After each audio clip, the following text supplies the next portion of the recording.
ಎಲ್ಲರಿಗೂ ನಮಸ್ಕಾರ. ನಾನು ನಿಮ್ಮ ಪ್ರೀತಿಯ ನವೀನ್ ಕುಮಾರ್. ಶ್ರೀ ಉರಿ ಮಸಣಿಕಮ್ಮ ದೇವಿ ಎಲ್ರಿಗೂ ಒಳ್ಳೇದು ಮಾಡಲಿ ಅಂತ ಹೇಳ್ತಾ, ಇವತ್ತಿನ ವಿಚಾರ ಮನೆಗೆ ಅಷ್ಟ ದಿಗ್ಬಂಧನಕ್ಕೆ 108 ಗಿಡಮೂಲಿಕೆಗಳನ್ನು ಹಾಕಿ ಮಾಡುವಂಥದ್ದು, ಇನ್ನೊಂದು ಏಕಮುಖದಲ್ಲಿ ಮಾಡ್ತಕ್ಕಂಥದ್ದು. ಅಂತಂದರೆ ಒಂದು ಕುಡಿಕೆಯಲ್ಲಿ ತುಂಬಿ ಕೊಡುವಂಥದ್ದು. ಇದಕ್ಕೆ ಪ್ಯೂರ್ ಅಂದರೆ ಪ್ಯೂರ್ ಗಿಡಮೂಲಿಕೆಗಳನ್ನು ಹಾಕುವಂಥದ್ದು. ಇದಕ್ಕೆ ನಿಮಗೆ ಬೇಕಾಗಿರ್ತಕ್ಕಂಥ ಮೆಟೀರಿಯಲನ್ನು ನೀವು ಇಲ್ಲಿ ನೋಡ್ಬೋದು.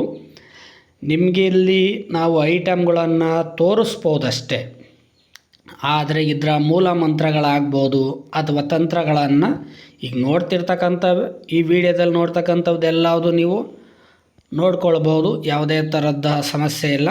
ಬಟ್ ಇದನ್ನು ಮಾಡಬೇಕು ಅಂತಂದಾಗ ಯಾವುದಾದ್ರೂ ಒಂದು ದೇವಿಯ ಅಥವಾ ಒಂದು ದೈವದ ಅನುಗ್ರಹ ಇದ್ದರೆ ತುಂಬ ಒಳ್ಳೆಯದು. ಏಕೆಂದರೆ ಇದೆಲ್ಲ ಆದಮೇಲೆ ಇದಕ್ಕೆ ಪ್ರಾಣ ಪ್ರತಿಷ್ಠಾಪನೆಯನ್ನು ಮಾಡಬೇಕು. ಪ್ರಾಣ ಪ್ರತಿಷ್ಠಾಪನೆ ಮಾಡಲಿಲ್ಲ ಅಂತ ಅಂದರೆ ನೀವು ತುಂಬಿದ್ದು ವೇಸ್ಟ್ ಆಗುತ್ತೆ.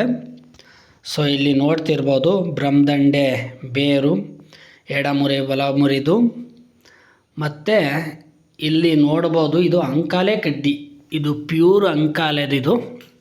ಸೊ ಅದನ್ನು ಕೂಡ ತಗೊಂಡಿದ್ದೀವಿ. ಇದನ್ನೆಲ್ಲ ಹಾಕಿ ರೆಡಿ ಮಾಡಿ ಅವರ ಹೆಸರು ಮೇಲೆ ತಾಮ್ರದ ತಗಡಿನಲ್ಲಿ ಒಂದು ಯಂತ್ರವನ್ನು ಬರಿಬೇಕು. ಸೊ ಯಂತ್ರ ಬರೆಯೋದನ್ನು ತೋರಿಸ್ಲಿಕ್ಕೆ ಆಗೋದಿಲ್ಲ.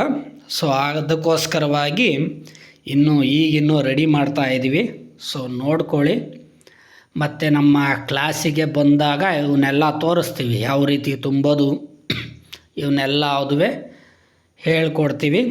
ಸೊ ಕಲಿಯೋಂಥವ್ರು ಕಲಿಬೋದು, ಇಲ್ಲ ನಮಗೆ ಕಲಿಯೋದಕ್ಕಾಗೋದಿಲ್ಲ, ನಮಗೆ ಬೇಕು ಇದನ್ನು ಮಾಡಿಕೊಡಿ ಅಂತಂದರೆ ಮುಂಚಿತವಾಗಿ ಹೇಳಿದ್ರೆ ಖಂಡಿತವಾಗಿಯೂ ಅಮಾವಾಸ್ಯೆ ಮತ್ತು ಹುಣ್ಣಿಮೆ ದಿನಗಳಲ್ಲಿ ನಿಮಗೆ ಸಿಗುತ್ತೆ.